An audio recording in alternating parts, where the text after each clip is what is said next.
Hi, I'm Matt Shepard. And I'm Chad Shepard. Coming up on this edition of Shep Shower and Shave, our take on the first domino to fall as the Tigers fire sale begins. We're brought to you by Northwestern Tech. Heating and cooling employers are desperate for trained technicians, are having to turn down work and unable to meet growing demand. Where do you get your education? You get it from Northwestern Tech, the HVAC experts. It's the HVAC school that works for you. 248-358-4006, or you can go to northwesterntech.edu. We're also brought to you by our friends at Fifth Avenue. Always a great premier destination of Royal Oak with over 36 cold beers on tap, great food, great drink specials, a kitchen that is open until 2 a.m. daily. And if you want to watch sports, you want to watch the Tigers, you want to watch the Wings football that's right around the corner, no better place to go than Fifth Avenue, 40 HD TVs, and a 14-foot HD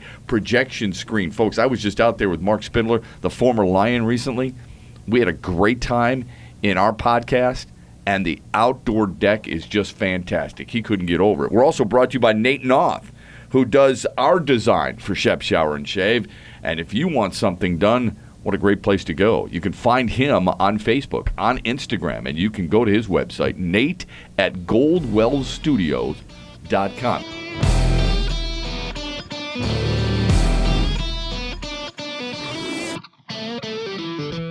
So we know that the Tigers have made their move, and we know all about the people who are up for it and who are totally against it. And we don't really have to rehash what took place, but we know that the Tigers sent J.D. Martinez, who's a guy I think people grew to love because of his power, because of his accessibility, and because he's just flat out a pretty darn good player. In exchange, Detroit hopes they get a few good darn players. Joel Lugo, Sergio Alcantara, and Jose King. Anybody has ever heard of. So we're not going to try and break down their skill set. But here's what most Tiger fans feel, Chad. They feel like, A, the Tigers sold too early, and B, they didn't get nearly enough in return. I said this, you and I talked about this in a podcast not too long ago. The Fulmer haul was not going to happen. It wasn't going to be, I'm trading Yoenis Cespedes to the Mets, and I'm getting back in exchange Michael Fulmer and other parts, a guy who's immediately going to help. See, Tiger fans will tell us, we want a rebuild. This team is painful to watch. They're too similar in too many different pieces. And we want to start over again. And then when the Tigers do that, it's not enough because you want people you recognize who can help your team right away. That's not going to happen with a guy like J.D. Martinez. I think it's going to happen with Justin Wilson. I think it'll happen with Alex Avila. There are more meaning pieces for a team to go and get than J.D. Martinez. And the reason is because this team's going to have J.D. Martinez for 2.5 months. They've risked the chance of not signing him. They know the Tigers cannot re-sign him because he's already turned down a reported 4-year, $80 million deal. And, quite honestly, there's not a lot of teams in the market for a corner outfielder who isn't very good defensively and is a right-handed stick.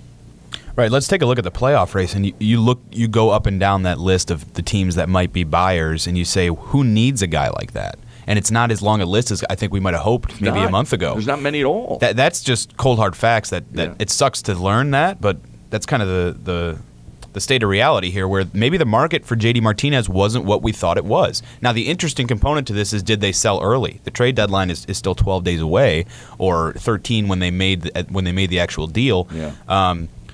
There was also conversations between, Al Avila also talked to the media, obviously, and the Arizona general manager, Mike Hazen, I believe is his name, had spoken before and said, people thought that Arizona going on a little bit of a skid and the Dodgers going on the hot streak that they've been on since basically May may have pushed the envelope a little bit and forced Arizona into a deal. Well, first of all, they didn't give up their most coveted players, so I don't know why that narrative has taken root. And second of all, Mike Hazen's come out and said that. He's like, no, we know we're pursuing a wild card basically at this point. He didn't use those words, but that's kind of what everyone looking at the standings can understand because the Dodgers have put everyone in their dust. So if the urgency wasn't there from the Arizona side, why did Detroit make this deal? And that leads me to believe that those conversations had been going on for a while, and maybe Arizona had shaped up as the only partner willing to deal multiple pieces for a rental guy like that. And again, it's difficult for us to try and project a market for teams we don't really know what they were willing to give up.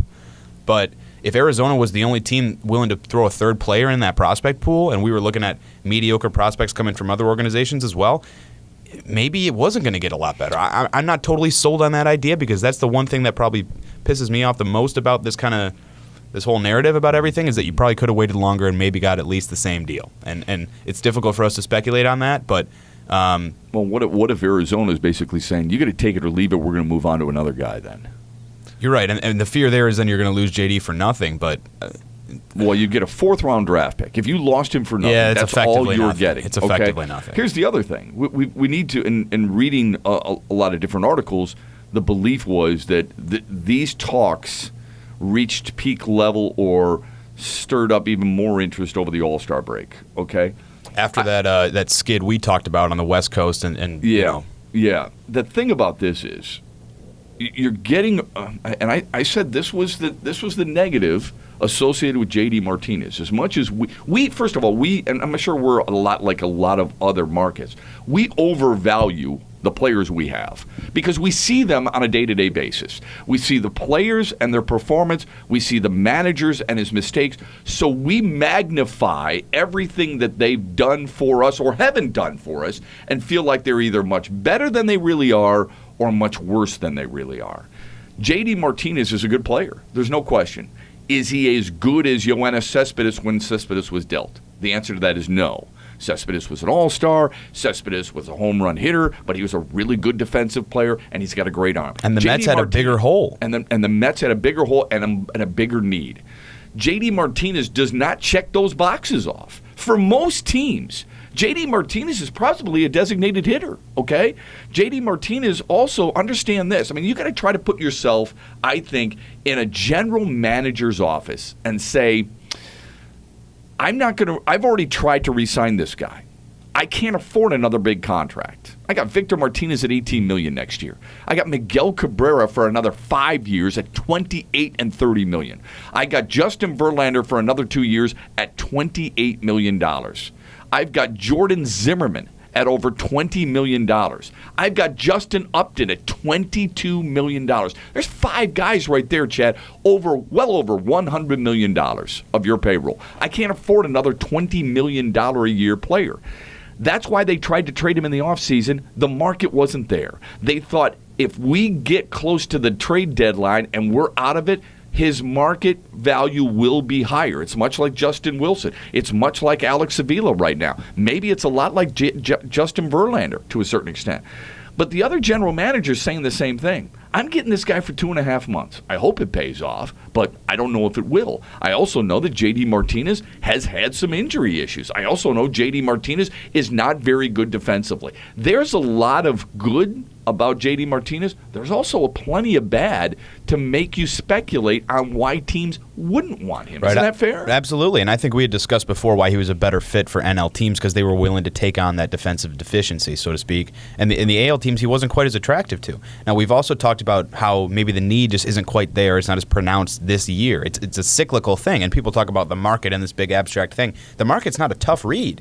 You look around and you try and understand what these teams need. The market changes and develops throughout the course of the season, but it's also unique each trade deadline.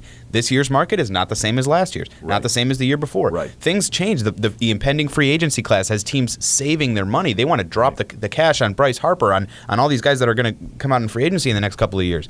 Those are significant considerations. And in situations like these, all I can do is kind of read into the quotes and try and understand them as best I could.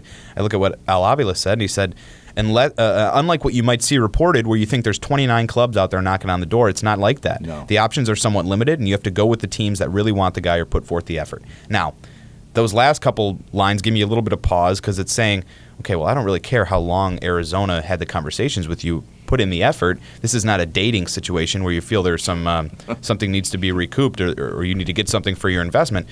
If they talk to you for 2 months and it's still not the deal you want, you have to be able to say no. You don't just do it because they've shown us the most interest for the longest time, this sort of pseudo-loyalty sort of thing. That really shouldn't matter. Now, I do believe Al Avila wouldn't have left a better deal on the table, but and I'm not trying to suggest that you operate your team this way because you never bank on injuries for anyone, but what if someone goes down in the next 12 days? And all of a sudden there's a different ransom to be paid. Now you can either get more from Arizona, get one of the prospects you really value from them than that they weren't maybe able or willing to give up before, or you've expanded your market in a different direction. Now all of a sudden the Yankees need a corner outfielder, or the Red Sox need one because somebody went hurt. And that's, again, it's an indulgent hypothetical, but those are some of the reasons fans are like, why did you pull the trigger so early? When is late enough? Or when is it acceptable where that it's not too late? Okay, is it 8 days, 7 days, 6 days? What if teams don't lose somebody? What if there isn't a Carlos Correa for a guy who was injured in the outfield? George Springer got hit on the wrist last night, so people were maybe Houston would have wanted him back or something like that. And they're a much deeper farm system, obviously, than Arizona. And I understand that mindset, but as a general manager, can you really roll that dice? I mean, you're talking about this is an awful lot of poker game. No, exactly, and poker is exactly the analogy I was about to use, because we have to understand how well Al Avila can read Mike Hazen's poker face. Mike Hazen being the GM in Arizona. If Mike Hazen did a good job of saying like, we're really interested in JD. This is genuine interest, but if you don't take what we're offering, we're willing to go in another direction. And maybe the market was that small. Like I said, this was the only team maybe willing to throw in a third player. Yeah. And Al Avila, it became very clear to him that the real interest that was kind of expressed by some of these other teams wasn't real to the same tune of a price tag that it was for Arizona. And in that respect, you have to be willing to not let Mike Hazen walk away from the table and say, you know what, I'm sick of, we've been talking about this for a month and a half. Yeah. Maybe you engaged him a little early in the trade talks. We've been talking about this for a month and a half. I'm sick of dealing with it. We really want this guy, but you got to let us know by whenever. How many teams have we been reading about, and this is not always the be-all, end-all, but how many teams have we been reading about were interested in J.D. Martinez? We hear that half the league is interested in Justin Wilson. Yeah. We hear at least half a dozen teams associated with Alex Avila. How many have we really heard associated with J.D. Martinez? Not that many, okay? Here's what people want, I believe, in Detroit. They look at what the Yankees did, and they see Todd Frazier going back to Detroit, or going back to New York. They see David Robertson going back to Detroit and Tommy Connolly going there. In exchange, Blake Rutherford, a minor leaguer, Ian Clarkin, Tito Polo, all minor leaguers, prospects, and Tyler Clippard, who's been a reliever that New Yorkers got tired of. That's what's going back to Chicago. And people think like, well, why couldn't we have pulled a deal like Chicago? Well, that's because New York's getting a closer, or a former player in David Robertson, and they're getting a home run threat at the corner infield position that they've been desperately in need of for a long time. I'm not sure that Arizona is desperately in need of J.D. Martinez's glove. They're just looking for the bat. No, I agree with you on that, and that's why the distinction about a DH that you made earlier is a valid one, where he maybe would have fit in that type of role and could sign an off-season contract with a team where they see him not playing in the field every single day. And it's a little weird to say that about a young guy who seems mobile and he's a little injury prone, I suppose. But no, it's an interesting topic for sure, and I think one thing that we're not necessarily recognizing in the Todd Frazier, David Robertson deal is there's a very clear market for those guys elsewhere. They had been linked to Boston a day before. They had been linked to other organizations a day before. David Robertson would have been a perfect guy to come in and set up Kenley Jansen out in L.A. or to come in and take over the closer role in Washington or things like that. There were clear other places for those guys to go. And he's, I believe, under control for another year or two. Correct me if I'm wrong. Well, that's the thing that hurts J.D. Martinez as much as anything else. Right. And so that from that perspective, and I'm not saying I would have had the foresight to do it a year ago either, but from that perspective, fans who have been beating on the drum of this Tigers team needs to be rebuilt for years, that they've seen it coming, they're saying, why would you have not traded him last year? Why would you have not traded him over the winter where he had more control? How could you have gone into this year projecting a better result than what we've gotten? And that's easy to be armchair quarterback. Yeah, most teams would have viewed him as a rental in the offseason too. But a full season rental is a little different than a 2-month rental, don't you think? Well, yeah, no, I don't think there's any question about that. But still, he was going to play out unless you're willing to give him $25 million a year. He was going to play out the season anyway. I don't think he was. If you trade him in the offseason, he wouldn't have extended with you middle of the year. I don't deny that. Yeah. I don't deny that, but the price might have been a little better. And again, I was talking about some indulgent hypotheticals here, but from a fan's perspective, the ones that have been saying since the end of 2014, tear it down, start it back, or and rebuild it. They're like, this is what I've been telling you. Now you're getting a lot less for something that you could have cashed in a little bit earlier on. The numbers about J.D. Martinez, for everything we've said about him being a bit of a niche fit, the numbers are as good for him as almost any player in baseball over the last 3 years. No question. Yeah. He's been tremendous in a ton of different categories. He gets on base, he hits for power, he's clutch, more home runs after the 7th inning or later than anybody, and that's something that people might lose a little bit of sight of the niche market for a guy who appears to fit anywhere. Yeah, no doubt. The thing is, everybody wants Carlos Correa, Alex Bregman, Marwin Gonzalez back in deals. You know, they want these Dansby Swanson. They want these young players back, and they're the market, to me, from what I could tell, just in talking with the very few people that I did, just didn't seem like it was there for him. Now, I think Justin Wilson is a different story, and I think he's going to bring in a nice little haul. Look, Al Avila is going to tell everybody, look, we're happy with what we got, right? I don't know how people feel in general about AA, single A, and rookie ball pitchers, or players, I should say. But it's interesting how, as we talked about earlier, they want this thing torn down, but they just don't like the way it's going to have to be built back up. You tear down the wall, but instead of using brick, you use something else, and you don't like it. Well, guess what? This is the way it's got to be rebuilt, because their minor league system is so void of positional talent. Chad, I was just in Erie, Pennsylvania to watch the Seawolves play last night. And I'm looking at some of these players, and I'm saying, yeah, okay, this guy looks like he's promising. This guy might be a little promising. They're also in their mid-20s. These guys that the Tigers get back, my problem is they're all middle infielders, and they are all around the same size. Now, they appear to be, decent prospects. Detroit needs prospects because they don't have many. Look at Toledo right now. There's nobody there that you want. Think about what they did. J.D. Martinez gets traded. They bring up Jim Adducey. They've got Alex Presley in the outfield.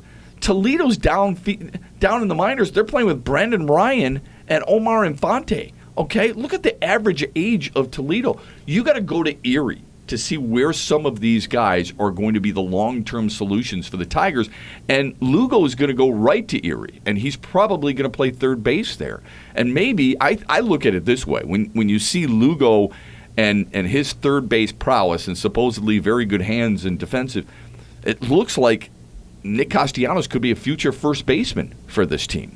Right? He's going to have to hit better than I mean, he's been a little hot lately, but he's going to have to hit better than he has shown to this point in his career to I think, even merit that kind of spot. Well, yeah, probably. But we've talked about this before. How many other organizations would he have had this long a time at that position in? How many other organizations would have filled that gap by now with somebody else? Yeah. And I'm not trying to turn that into a bash Castellanos fest. I'm just saying that the idea of penciling him in the lineup is not nearly as sure of a thing as it once was. He was perceived to be a building block for a while, as was guys like Iglesias. But more because of his bat than anything else, though, Chad. Not because of his that's what I'm saying. I mean, that's the reason they actually tried to move him in right field to Erie, and when he was down at Erie. That's my point. He hasn't proven the bat to be an everyday player right now. I mean, the Tigers are in a beggars can't be choosers situation. So I'm saying for a lot of other clubs out there, I think he's a good enough stick. I really do. I'm comfortable with him in the lineup offensively. I just think you've got to find a place for him defensively, and that's what this when I team think of is first built base, on. That's supposed to be one of your stronger bats. And maybe if a guy plays there, it's because he's deficient with his glove. And Castellanos obviously doesn't have a great glove, but it seems like he should be able to. I don't know. You're looking for more power and things like that. Yeah, you're looking for something better out of your first baseman, especially when you've played your first baseman over the last years and years and years have been Miguel Cabrera and Victor Martinez. But getting back to the prospects that come back on this deal, this is like signing day in college football. We're not going to sit here and tell you what these guys are going to become. But let's indulge a little bit. What of this return, and I'm going to break down some of the tools of these guys a little bit according to MLB Pipeline in a second, but to you, out of these three players, what would make this a successful return? If one becomes an everyday guy for a couple years? Yes. Okay. If one of the three? If one of the three becomes an everyday player, okay, and you're right, we can't tell right now. Average or above, right? Around a 1.5 to 2 WAR guy or better. Above average, okay? So here's what you have. You have Lugo, who's 22, Alcantara, who's 20, King, who's 18, all right? That's better than seeing guys who are 26, 25, and 24. You're trying to reestablish some type of farm system pipeline. Right. I would like to see one of them become an everyday player, and if one of the other, Alcantara is supposedly this. Yeah, utility guy. Utility guy. Sure. If one of them becomes another utility guy, then I'm okay with this. Right. Right. And Josh King is a guy he's in rookie ball right now. Right. So he's almost a lottery ticket. And I don't want to. Well, I don't want to demean him some just say to he that. might have the biggest upside. No, that's what I'm saying. I Yeah. don't want to demean him just to that because the Tigers have seen him and obviously wouldn't trade for a guy they knew nothing about. They know something about him and they feel there's a return on that upside. But you have to kind of perceive him as a bit of a lottery ticket in the sense that if the deal was centered around him, it would be a huge failure because there's so much unknown about an 18-year-old guy playing in his first professional league. Yeah, although Matt Manning's in Connecticut. Yeah, but he's a number 9 overall pick. He's perceived to be the second best high school guy out of that class. He could have gone and played other sports. He's barely just focused on the baseball. I understand. I'm just telling you, he's ranked 61st in top 100. He's Detroit's number 1 prospect right now, and he's still in rookie ball. So I know, but I think that's a completely different situation. No, King's 18. He's 18. He's not nearly as highly touted. Matt Manning, you paid $3-point-something million for. That's what I mean. This guy, you're just taking a flyer on. Matt Manning, you have an investment. I understand. I'm just telling you how void the Tigers' prospects pool is, and that you're banking on teenagers. That's all I'm saying. Yeah, you're absolutely right about that assessment. But we've talked about this before. This team is, from an organizational perspective, is devoid of position prospects. Okay, right. We have some speedy outfielders, guys like Christian Stewart, guys like Derek Hill, who play in, I think, in high A or single A. We don't have a ton of middle infielders. We don't have a ton of infield prospects in general. Now, you don't. Just like in a draft situation, you don't just begin to check these boxes just to have a body there because you can sign guys like Omar Infante and Brendan Ryan if it's actually about just having a body. But to have some developmental purpose to this, you want guys that you feel have a place in your organization in the future. Lugo comes in, he becomes the number 11 prospect in the Tigers organization. For an organization that doesn't have a lot of great prospects in the first place, that's not exactly something that gets you to jump out of your chair, That's right? what concerns me. Right? No, but let me get to this real quick because he's number 11, and this is according to MLBpipeline.com, and Sergio Alcantara goes to number 18. Right. Those might not be the greatest rankings. The Tigers have some pretty good arms at the front end of their prospect pool, some pretty young arms. Yeah. And those are still 2 of the 3 highest infield position players that the Tigers have. You just totally revamped your system and got 2 of the highest 3 rated guys at infield positions elsewhere. Number 17 in the Tigers pipeline is our Vincent Perez, who is a catcher in the minor league system right now. So whatever they were of value to someone else, those guys are, maybe they're not in the top 30 for the White Sox prospects given what they have right now. They mean something different to you. Yeah. And we talk about this all the time. What Matt Stafford will mean to the Lions versus another organization. That's true. They mean something different to you. Yeah. They're there to fill a different role. And if you have any familiarity with the MLB scouting tool, it's a 20 to 80 scale, okay? 80 is Joe DiMaggio's hit power, Pete Rose's hustle, things like that. These are all-time, you don't see 80s. Scouts don't give out 80s. No. These guys don't have 80s, and I don't expect those. But understanding, this is a very elementary explanation, but understanding that 45 is like a platoon utility guy. If you have a 45 over player ranking, 50 is average regular, 55 is above average, 60 is a plus, 65 is an all-star. That's for your overall player ranking. Now, kind of take that same logic and apply it to individual tools. Guys will get a whatever ranking on their tool. So if you have above a 50 ranking in anything, you have the potential to be above average in Major League Baseball every day in that tool. So arm strength, speed, exactly things like that. These guys are not 60 overall players, but they have tools that are above MLB average. Alcantara has a 60 arm. Okay, he is been described as a no doubt about it defensive shortstop. Right. Can his bat wake up? Maybe not, but maybe he's a sick utility infielder for you in the future. If you get everyday play out of Lugo and he's a 280, 285 hitter, and Alcantara can play some really, really good defense for you. I'm sorry, I misread that. He has a 70 arm and a 60 field. This guy should be sensational with the glove for as much as we love Jose Iglesias. Right. So you're not buying the full package of Alcantara and saying he's our 2019 shortstop. You're saying here's a couple tools that this guy already possesses. If we can hone him up on this, and this, and it's about what you think about his upside versus what other teams thought about his upside. Lugo, people are ripping the Lugo thing because he was traded straight up for forget the name of the player right now. I'm sorry, Chase something I want to say from Toronto, and that guy's been a dud down the line, and they're looking at Lugo like it doesn't matter. Well, he played shortstop for a while. It wasn't until he was moved over to third base that his bat kind of woke up and he found himself a little bit as a player. Don't take what he was valued at 2 years ago in that trade. Take where the value is at now. He's a 6 foot, 190-pound guy. He was like he was a 7-figure signing out of the 2011 class. So the Toronto, yeah. People have seen that talent for a while. He only had 50 strikeouts and about 300. But just because you've seen it for a while doesn't mean that it's going to finally come to fruition. I know, but I'm saying these are the tools that are attractive to the Tigers. Right. Only 50 strikeouts and about 340 at-bats. He doesn't walk a ton, but walks enough, and he's got a 60 arm, a 50 hit with a little bit of pop, 32 extra base hits, and a 282 average with a 325 OBP. He's a doubles guy. Right, those are good enough numbers that you can say, these tools I like, and I feel they have a place in the future, and I like, you're also forgetting that the Tigers are going to say that our developmental staff, we have a lot of faith in. Right. Okay, we might perceive it on the outside as they haven't done this with this guy or that guy. I look at it, Tigers look at it internally and say, hey, David Chad, I know you can bring this out of this guy. Hey, Lloyd McClendon, I know you can bring this out of this guy, whatever it might be. And they have faith in their own organizational structure too, and we can't lose sight of that. Yeah, I think those are excellent points. They really are. I think too many times we get caught up in, Matt Manning's number one, Christian Stewart, who, by the way, hits with incredible power, by the way. I mean, I just saw him at Erie. He's got 20 bombs, 65 RBIs. He's got to work on his defense. But it's funny how we use these guys with great value. And Bo Burrows is third, by the way. He's a right-handed pitcher. Then it's Tyler Alexander, a left-handed pitcher. Joe Jimenez, people recognize that name. Michael Gerber's the outfielder with speed. He's the 7th-rated Tigers prospect. And Derek Hill, who's been, I think, a little bit of a disappointment, is the 8th-rated prospect. I worry a little bit about that Detroit is getting like outfield heavy with some of their young guys. That's why I was looking for some infielders, and Detroit addresses it with these 3 guys, and there's some more pitching along the way. Alex Faedo, of course, that we've talked about.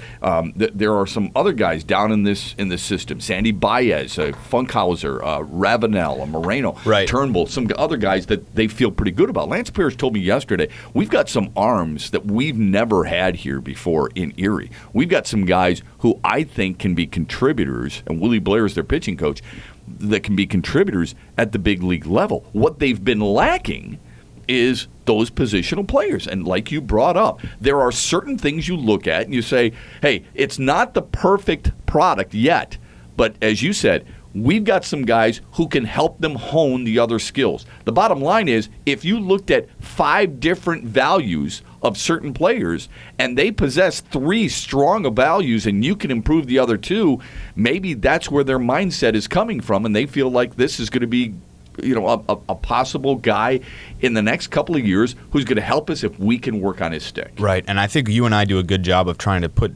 remind fans that we don't see these prospects on a consistent basis. And there are people that live in Toledo, there are people that live on the west side of the state and in Erie that do see these guys, and I'm not going to sit here and tell you how to evaluate them. That's up to you. But if you look at just the kind of the top 5 prospects in the Tigers organization, under the assumption that these are guys that people have either seen before at the MLB level or heard enough about to have formed an opinion on. Matt Manning is obviously the top prospect. Christian Stewart, the power-hitting outfielder from Tennessee, is number 2. And then Bo Burrows, Tyler Alexander, and Joe Jimenez, as you've described. Between those 5 guys, I'm counting right now, but I believe there's 6 total tools 60 or better among those guys. Matt Manning has a 65 fastball and a 60 curveball.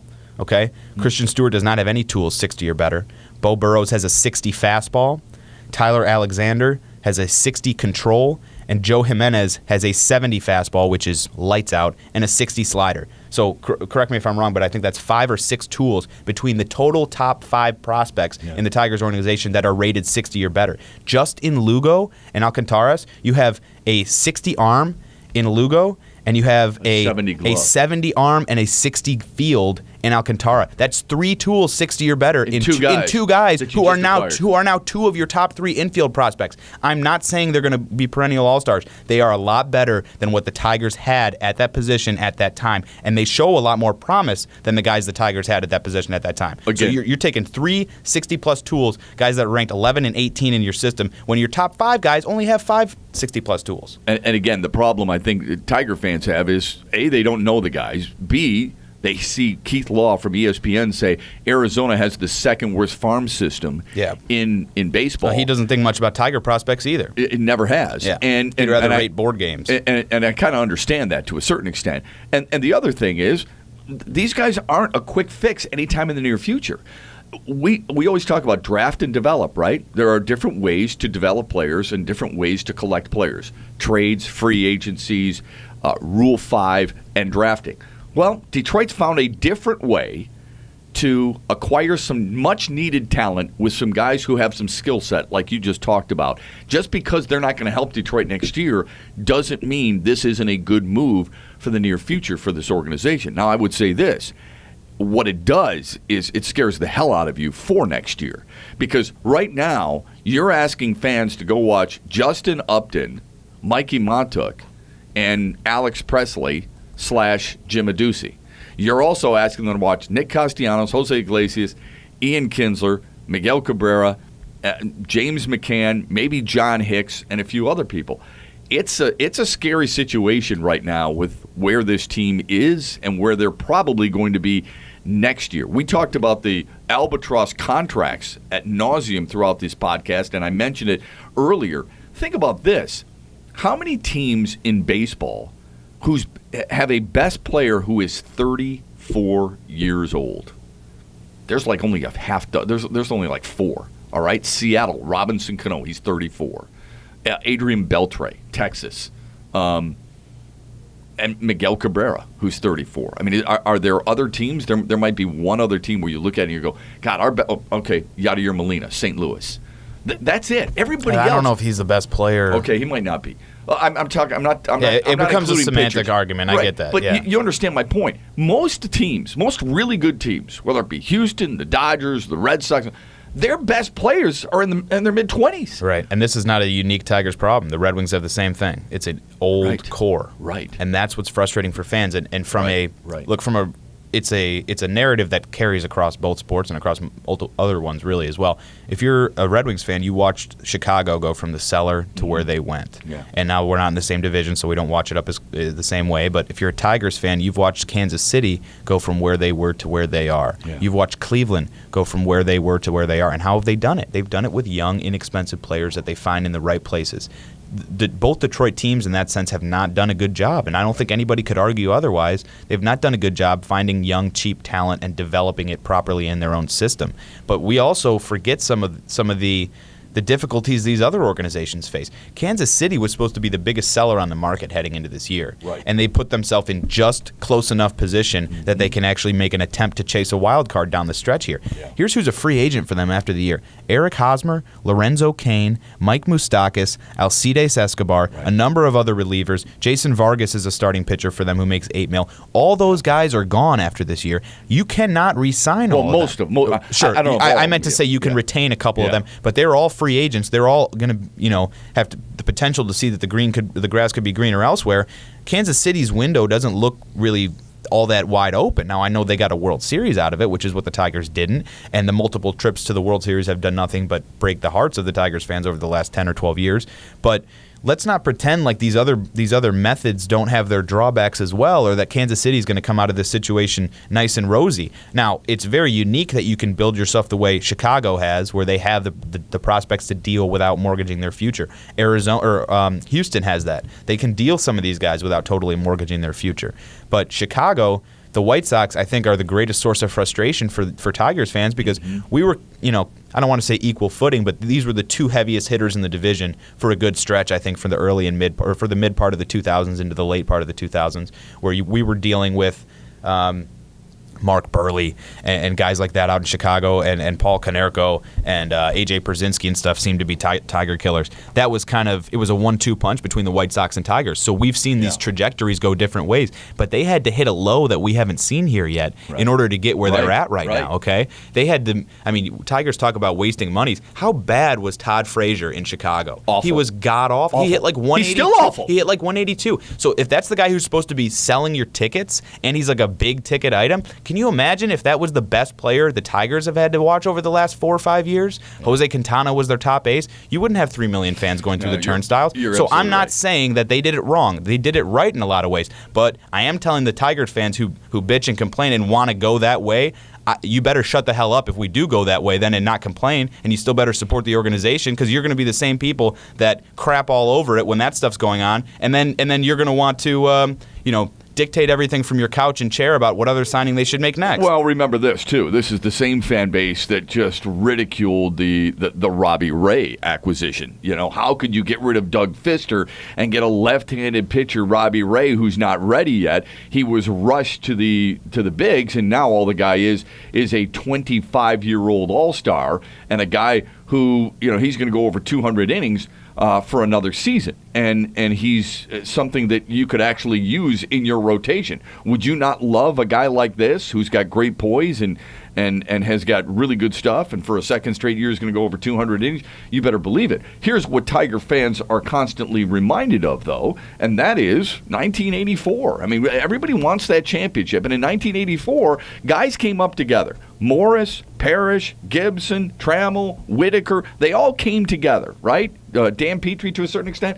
And then Detroit sees a team like Cleveland go to the World Series a year ago, and they recognize the Cody Allen, right? And Lonnie Chisenhall, and Jason Kipnis, and Francisco Lindor, and Ryan Merritt, and Tyler Naquin, and Roberto Perez, and Josh Tomlin were all drafted, groomed, and leading Cleveland to an American League pennant. And they were hoping Detroit could do the same thing. Detroit doesn't have that within their system. It's the bottom line. They don't have those guys. There's no Cody Bellinger. There's no Bryce Harper. There's no Corey Seager. There's no Manny Machado who's ready to make that jump so quickly to be an impact player that allows Detroit to stay either competitive or be even better than competitive. But the Tigers are not the Washington Redskins of a couple of years ago where they dealt their entire future to move up and get Robert Griffin. They're not one of those organizations that has not had picks. That's true. So at what point, and I'm not saying that this is a conclusion we need to jump to right now, but at what point does some of the onus fall on the organization for failing to find any of those players?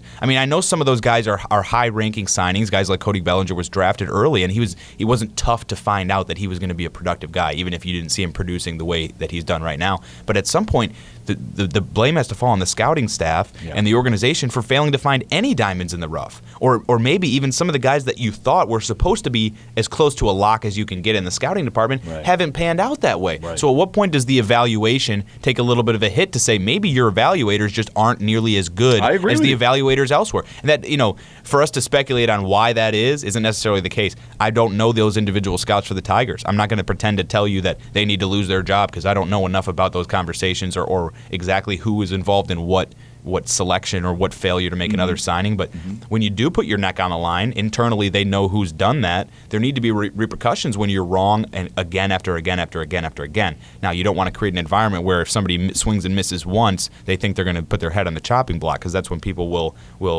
fail to own up to things. But you do have to create a sense of responsibility in the sense that your career might not be tied to this single pick, but we are absolutely going to evaluate you on your long-term track record, your ability to find efficiencies for this organization in the market, and the Tigers seem to be god-awful in that. And maybe it's just me, but we don't know their use of analytics and things like that. They claim to be an analytics-invested team. Again, it's not for us to say where these failures are occurring, but at some point there has to be some responsibility, I think, put back on the organizational staff and the scouting staff for failing to find these players. Yeah, I think Cody Bellinger was actually a fourth-round draft pick, though. Okay, that's bad example by me. Then. No, I'm the one who brought it up. No, but there are guys out there who pan out that are supposed to pan out, and as an example, we talked about Matt Manning. Look, he's years away, right? He's maybe a 2020 arrival guy. We've talked about how raw he is. But if Matt Manning never pans out, you and I don't know what kind of conversations or repercussions there are for the person that banged the table for him, and it's not a one-man job. That's why oftentimes there are wholesale sweeping changes across the front office. When one GM goes, so does his scouting staff and stuff, because it can be either too difficult or too messy to dissolve individual responsibilities, and then you're playing a game of scoreboard of, well, you count one against me, and I'll count one against you, and those even out, and this, that's childish and arbitrary. But at some point, like I said, there has to be some responsibility and some onus on the organization for failing to find talent that can be developed within the organization. And again, it's not like it's not like the Red Wings where I can see they traded this player and that good player for David Legwand. I can see they traded this good player and that good player for another rental from Dallas a couple years back or whatever it might have been, Eric Cole. The Tigers have not done that. they've gone and spent money on big free agent signings, but they've not dealt all these fantastic prospects of theirs for Cabrera, for Upton, for Verlander. Yeah. They have what they have because they were willing to spend. Yeah. So how in the interim have you not found anything to come up and replace it, especially when you're not trading those guys away? No, I think that's absolutely, those are great points. I would tell you, the Dodgers drafted 3 guys ahead of a guy like Cody Bellinger, just because I use that example.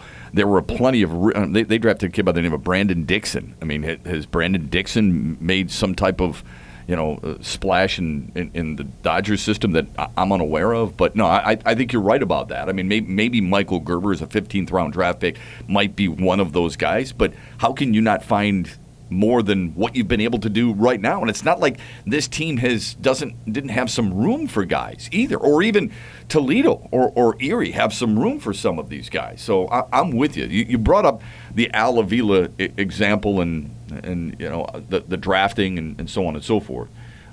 Here's what I wonder about Al Avila is this, and I think every general manager has the positive and the negative associated with them. And people are going to remember a lot of negatives, yeah, but they can get by with it if there's somehow, some way, a championship taken out of it. Okay, so it doesn't really matter what Theo Epstein does now with the Cubs, for example. Although hell of a move to get Jose Quintana. Oh yeah, it's a honeymoon period almost. Correct. And it could take 8 years to win that title, and it could honeymoon the previous 8 years. It works the other way. Absolutely. So with Al Avila, like Joe Dumar's a good example, right? Joe Dumars, they get to 6 straight conference finals. They win a championship. Most people said, it doesn't matter about Darko Milicic. But by the time leaves Detroit, more people are remembering Allen Iverson for Chauncey Billups. Are you kidding me? And they're remembering the number of coaches that went through the turnstile and the fact that he drafted Darko Milicic. So the negative kind of stays with them. Is this one of those moments where Al Avila, who I think already has too many check marks against him for Tigers fans' liking, like not getting rid of Brad Ausmus, bringing in Mark Lowe and not working out, bringing in Mike Pelfrey and it not working out. Is this the 4th negative against a guy like Al Avila that you think Tiger fans will now dwell on and remember most? Yeah, I think it enough for JD Martinez. I do think it is getting to the point where his legacy is being shaped by things that he's almost cornered into, and I use that phrase with a little bit of air quotes because we've talked ad nauseum here in this episode about how maybe he wasn't cornered into that, could have waited out for a better deal and things like that. Ultimately, we don't know, but he is having to pick up some pieces, make some changes, make some adjustments based on what you could call the mistakes of others. And much like a coach or a general manager will get a honeymoon period after they win, there's a honeymoon period of new ownership or new leadership that's long over for him. And especially because it was an internal promotion, that leash was even shorter from the get-go. Right. Tigers fans were not ignorant of the fact that he had his hand in some previous bad signings or bad scoutings or things like that. And maybe we don't know his direct involvement. Maybe he was a voice to the contrary of that, but ultimately the organization presents a united front. I think Al Avila is running out of time very quickly to leave a strong impression on the Tigers fans. And for all the back and forth we do about Brad Ausmus and things like that too, I believe he can find success as an MLB manager in another organization. And sometimes you have some bad will built up to a point where it can't really be smoothed over. And that doesn't mean people have to hate each other. Sometimes you can just move on and find better, greener pastures for other people. Better opportunity, yeah. But I feel for Al Avila in the sense that I don't know how much mobility he truly has with these contracts and with some of this organization to build things the way he wants it to be built. It's almost like he was brought in to, hey, the previous guy we had to fire on the job, and we need you to clean this up in the interim. It almost feels like he's still an interim GM. But he did sign Jordan Zimmerman. I know, and that's what I'm saying. Justin Upton. That's what I'm saying. I'm not trying to absolve him of all that other stuff. I'm just saying what the feeling is like is that he hasn't had a full crack at doing it from his way. And I guess for that to truly be given to a general manager, you have to walk into a situation like Chicago or Cleveland that's completely devoid of expectations and talent. But he walked into a situation that was supposedly 80% of the way, and 80% of the way there, and he needed to push it into 100. Instead, it's fallen back down, and I don't know that he's going to have the time allotted to him by fans here to make enough positive moves to actually turn things in the positive direction. The biggest issue is the albatross of those contracts. And for as great as it is for the Tigers to get some of these prospects in, inflect some new blood, or put an influx of new blood into their minor league system, the issue for them is not that they're devoid of position players at the minor league system. It's that they can't afford to replace those guys because of what they're paying Jordan Zimmerman, what they're paying Justin Upton, what they're paying Miguel Cabrera and Justin Verlander and Victor Martinez. As great as this is for the Tigers, Al Avila was not able to move or hasn't been able to move any of those 5 contracts and won't until he gets to the winter meetings. Perhaps him moving one of those contracts to me would be a huge step of confidence where I would say, okay, let's give this guy a little bit more time. He's able to maybe work with something that was perceivably impossible before. Well, we said the same thing about Ken Holland. He did that with Pavel Datsyuk, and people quickly turned on him. No, that's not the same way. That's not the same thing. Well, isn't it interesting that Al Avila's maybe his best move over the last 2 years was re-signing his son, and then maybe turning that around and possibly getting between that and Justin Wilson, I would say that especially seeing what those two guys might net over the rest of this trade period here, you could absolutely make that case. Shep, Shower, and Shave brought to you by Northwestern Tech. HVAC is all they teach, so they've perfected their hands-on program over the last 38 years, and their flexible scheduling allows you to keep working your job while training for an actual career. To learn more about Northwestern Tech, go to their website, northwesterntech.edu, or call them today, 248-358-4006. We're also brought to you by Fifth Avenue. It's known for its unrivaled weekend nightclub experience and their spacious second floor. It's available for private parties. Join Fifth Avenue throughout the summer for Patio Thursdays with half-off wine, especially cocktails, food specials, and you can catch various episodes of Shep, Shower, and Shave as well. Fifth Avenue in Royal Oak. And by Nate Noth Diagrams and Nate Noth Designs. Thank you. Nate, follow him on Instagram, at Facebook. Go to his website, Nate@goldwellstudios.com. And that's his email, actually. If you like our logo, give Nate a contact. Check him out on Instagram, as you said, and see what else he has to offer, because he's a very talented young artist.